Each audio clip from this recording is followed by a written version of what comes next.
नमस्कार दोस्तों, आपका हमारे चैनल ओमकारा भक्ति में बहुत बहुत स्वागत है। आइए सुनते हैं श्री सत्यनारायण व्रत की कथा। जो भी भक्त प्रत्येक पूर्णिमा को सत्यनारायण भगवान की पूजा करते हैं, कथा का श्रवण करते हैं, उनके सभी दुख और कष्ट पल भर में ही दूर हो जाते हैं।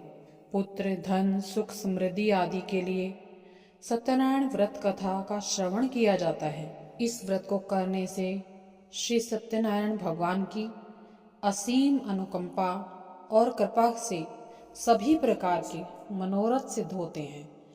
तो आइए सुनते हैं श्री सत्यनारायण व्रत की कथा। तो बोलिए श्री सत्यनारायण स्वामी की जय, भगवान विष्णु की जय, माता लक्ष्मी की जय, सर्व देवी देवता की जय। तो सत्यनारायण व्रत कथा के अनुसार एक समय की बात है।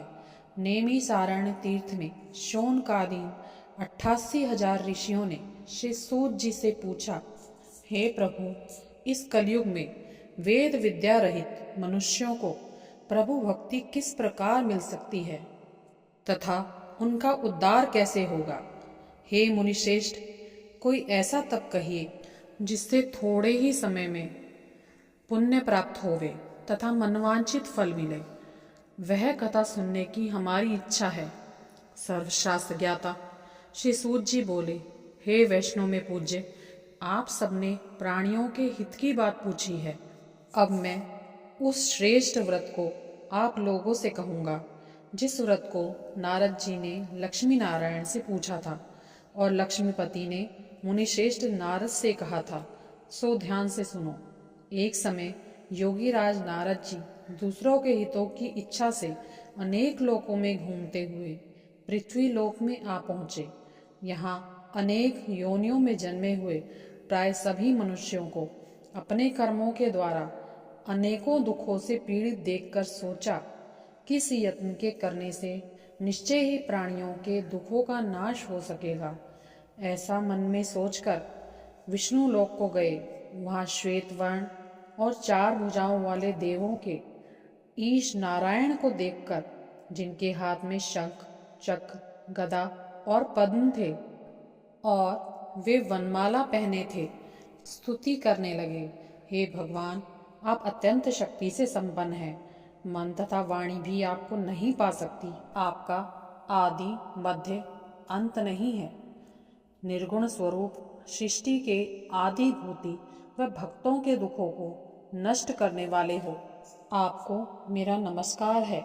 नारद जी से इस प्रकार की स्तुति सुनकर विष्णु भगवान बोले, मृत्युलोक में सब मनुष्य जो अनेक योनियों में पैदा हुए हैं, अपने अपने कर्मों के द्वारा अनेक प्रकार के दुखों से दुखी हो रहे हैं। हे नाथ, मुझ पर दया रखते हो तो बतलाइए कि उन मनुष्यों के सब दुख थोड़े ही प्रयत्न से कैसे दूर हो सकते हैं।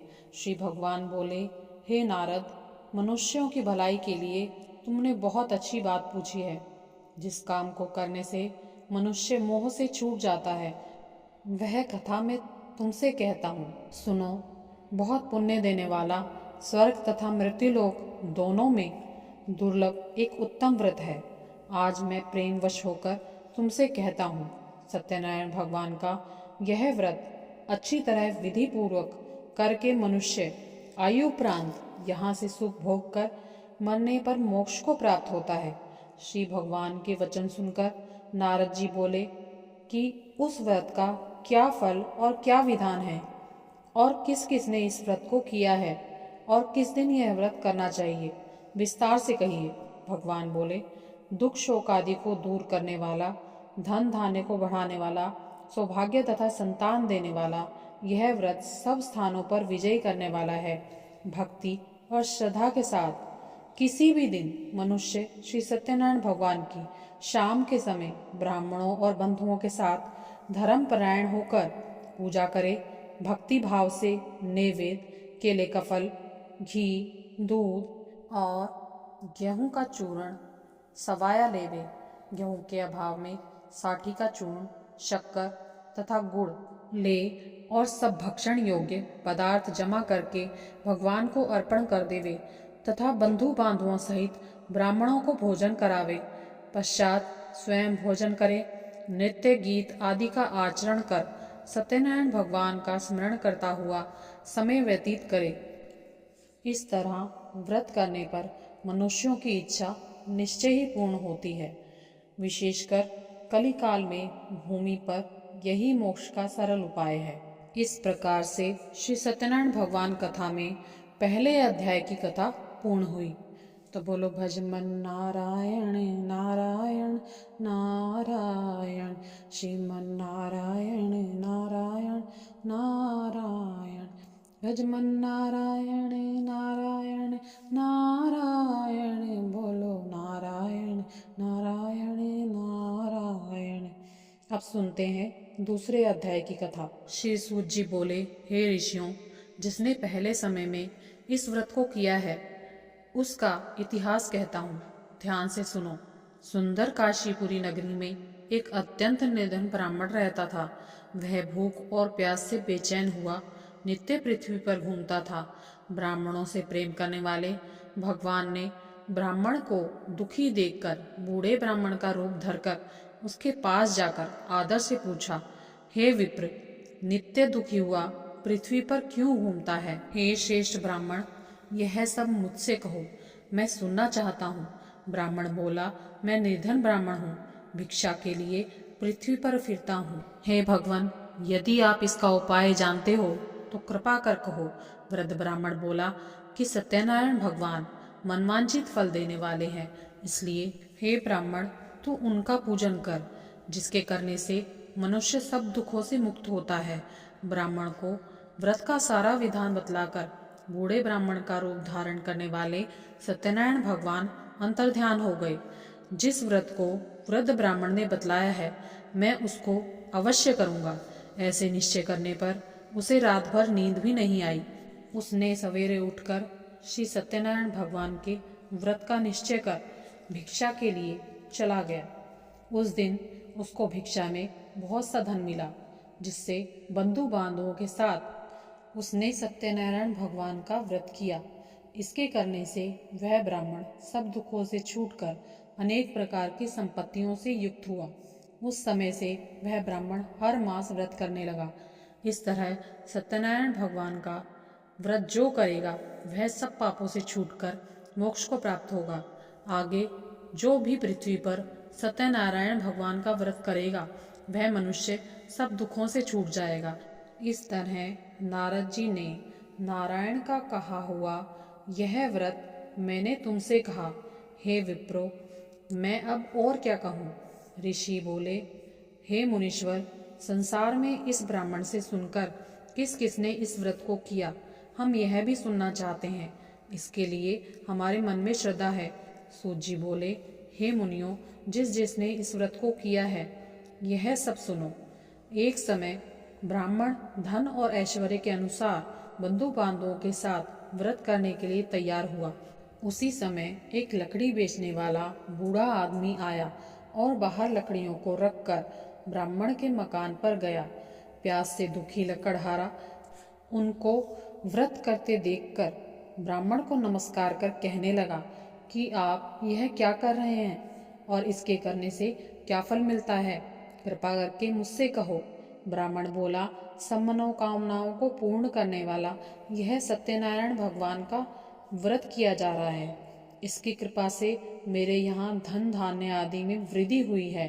ब्राह्मण से इस व्रत का सारा विधान सुनकर लकड़हारा बहुत प्रसन्न हुआ।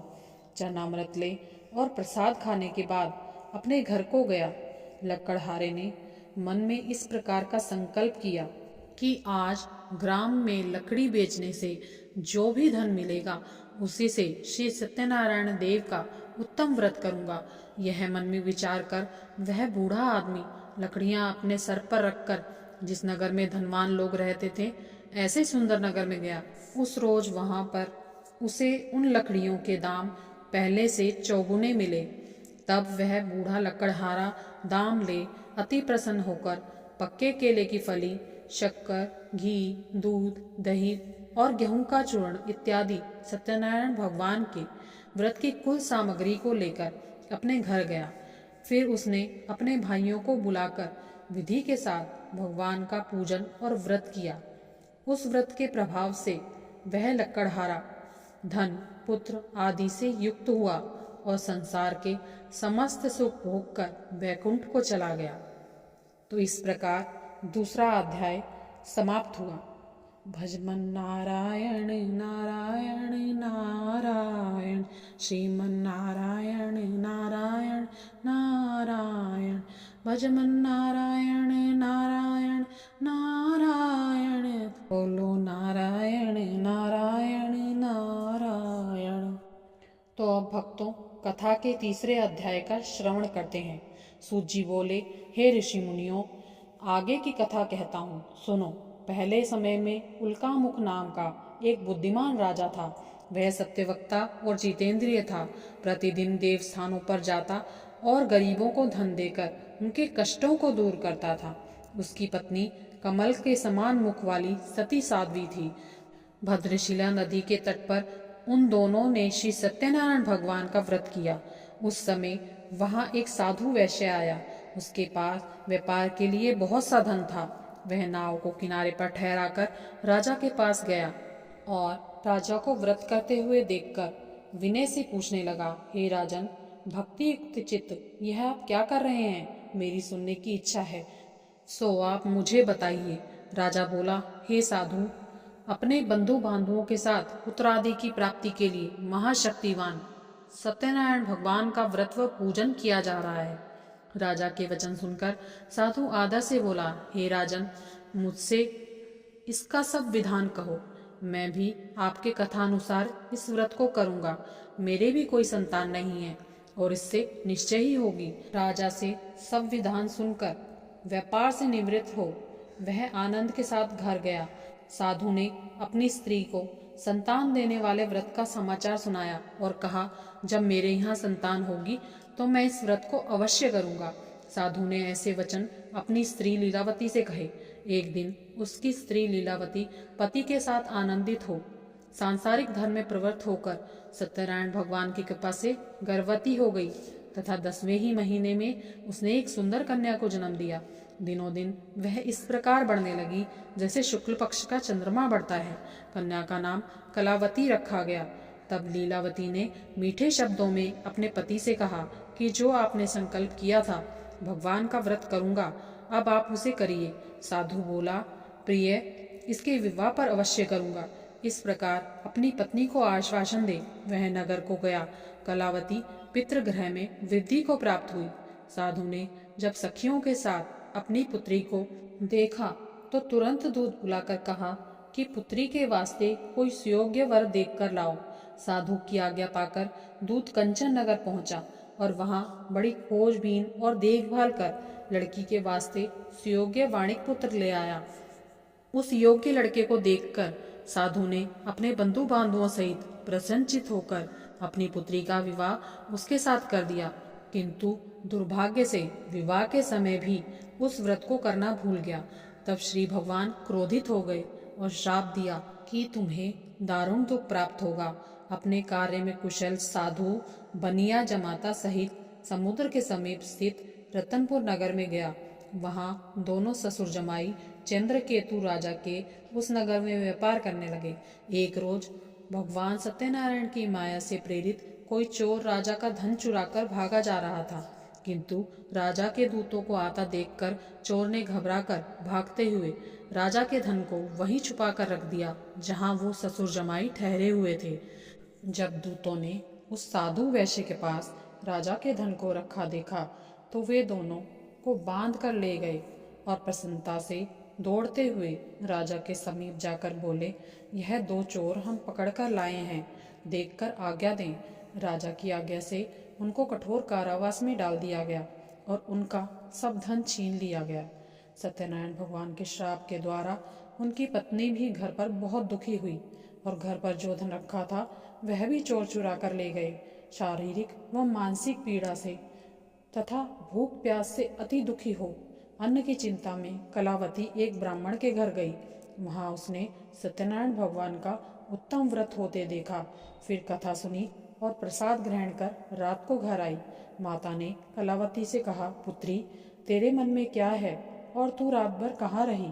कलावती बोली, हे माता, मैंने एक ब्राह्मण के घर श्री सत्यनारायण भगवान का व्रत देखा है। कन्या के वचन सुनकर लीलावती भगवान के पूजन की तैयारी करने लगी। लीलावती ने परिवार और बंधुओं सहित सत्यनारायण भगवान का पूजन किया और वर मांगा कि मेरे पति और दामाद शीघ्र आ जावें। साथ ही प्रार्थना की कि हम सबका अपराध क्षमा करो।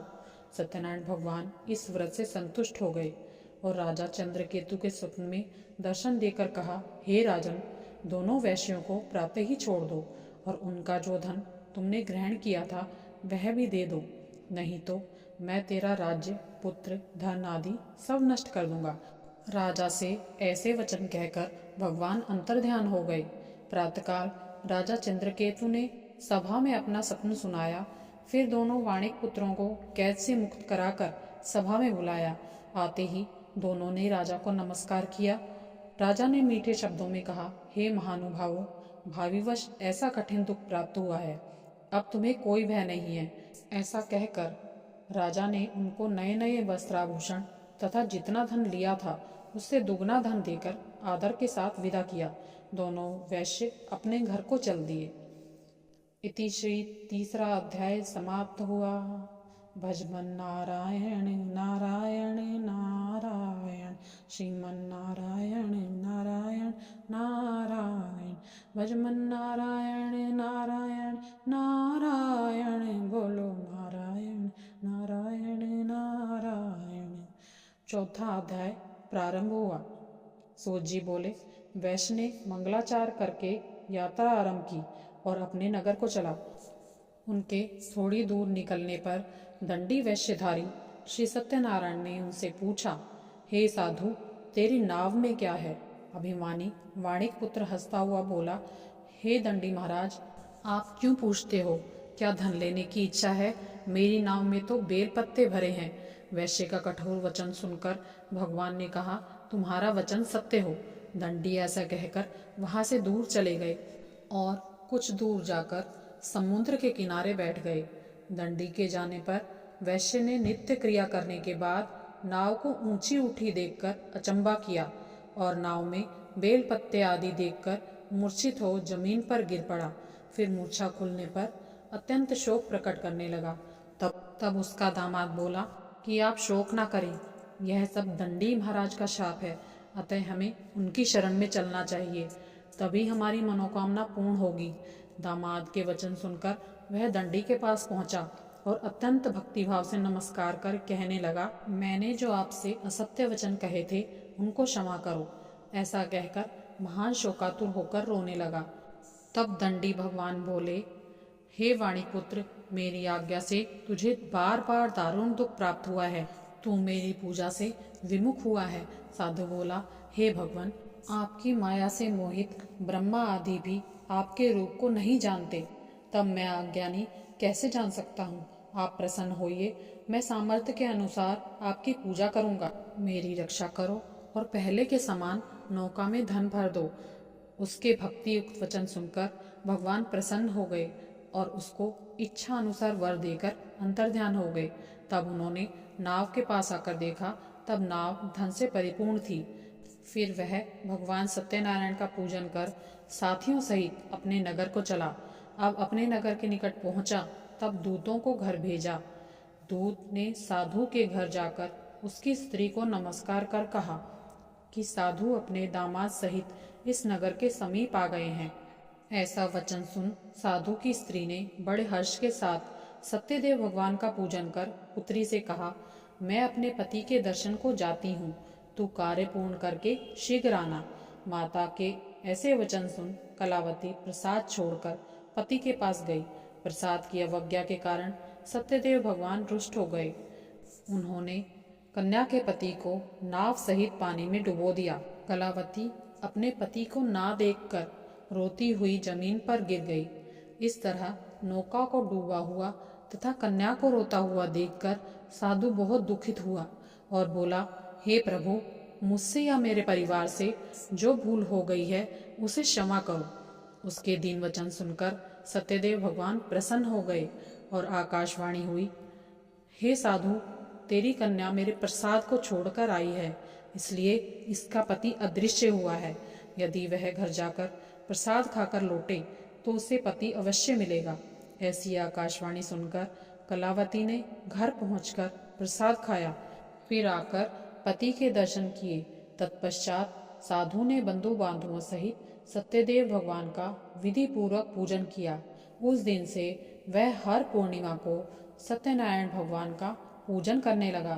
फिर इस लोक का सुख भोग कर अंत में स्वर्गलोक को गया। इस प्रकार से श्री सत्यनारायण भगवान व्रत कथा में चौथे अध्याय की कथा पूर्ण हुई। तो बोलिए प्रेम से श्री सत्यनारायण स्वामी जी की जय। भजमन नारायण नारायण नारायण, श्रीमन नारायण नारायण नारायण, भजमन नारायण नारायण नारायण, सत्यनारायण नारायण नारायण। अब सुनते हैं 5वें अध्याय की कथा। सूत जी बोले, हे ऋषियों, मैं और भी कथा कहता हूँ, सुनो। प्रजापालन में लीन तुंगध्वज नाम का एक राजा था। उसने भी भगवान का प्रसाद त्याग कर बहुत दुख पाया। एक समय वन में जाकर वन्य पशुओं को मारकर बड़ के पेड़ के नीचे आया। वहां उसने ग्वालों को भक्ति भाव से बंधुओं सहित सत्यनारायण भगवान का पूजन करते देखा। राजा देखकर भी अभिमानवश वहां नहीं गया और ना ही नमस्कार किया। जब ग्वालों ने भगवान का प्रसाद उसके सामने रखा तो वह प्रसाद को त्याग कर अपनी सुंदर नगरी को चला गया। वहां उसने अपना सब कुछ नष्ट पाया तो वह जान गया कि यह सब भगवान ने किया है। तब वह विश्वास कर ग्वालों के समीप गया और विधि पूर्वक पूजन कर प्रसाद खाया तो सत्यदेव की कृपा से जैसा था वैसे ही हो गया। फिर दीर्घकाल तक सुख भोग कर मरने पर स्वर्गलोक को गया। जो मनुष्य इस परम दुर्लभ व्रत को करेगा, भगवान की कृपा से उसे धन धान्य की प्राप्ति होगी। निर्धन धनी और बंदी बंधन से मुक्त होकर निर्भय हो जाता है। संतानहीनों को संतान प्राप्ति होती है तथा सब मनोरथ पूर्ण होकर अंत में वैकुंठ धाम को जाता है। जिन्होंने पहले इस व्रत को किया है उसके दूसरे जन्म की कथा कहता हूँ। वृद्ध शतानंद ब्राह्मण ने सुदामा का जन्म लेकर मोक्ष को पाया। लक्कड़हारे ने अगले जन्म में निषाद बनकर मोक्ष को प्राप्त किया। उल्कामुख नाम का राजा दशरथ होकर वैकुंठ को गया। साधु नाम के वैश्य ने मोरध्वज बनकर अपने पुत्र को आरे से चीरकर मोक्ष को पाया। महाराज तुंगध्वज ने स्वयंभू होकर भगवान में भक्तियुक्त कर्म कर मोक्ष को पाया। इस प्रकार से श्री सत्यनारायण व्रत कथा में 5वां अध्याय भी पूर्ण हुआ। तो बोलिए प्रेम से श्री सत्यनारायण भगवान की जय। भगवान विष्णु जी की जय। माता लक्ष्मी जी की जय। भजमन नारायण नारायण नारायण, श्रीमन नारायण नारायण नारायण, भजमन नारायण नारायण नारायण, सत्यनारायण नारायण नारायण। इसी प्रकार से जो भी भक्त सच्ची श्रद्धा से भगवान श्री सत्यनारायण भगवान की पूजा करते हैं, कथा का श्रवण करते हैं, तो भगवान सत्यनारायण जी की कृपा से उनके यहाँ सभी प्रकार के सुख आते हैं और कष्ट सभी दूर हो जाते हैं तथा सभी प्रकार के मनोरथ सिद्ध होते हैं और अंत में भगवान के धाम की प्राप्ति होती है। तो आशा करती हूँ आपको आज की कथा, आज की जानकारी अच्छी लगी होगी। अगर आपको हमारी कहानी अच्छी लगे तो हमारे चैनल को सब्सक्राइब करें और लाइक करें और ऐसी ही कहानियों के लिए आप कृपा बरसाए रखें। धन्यवाद।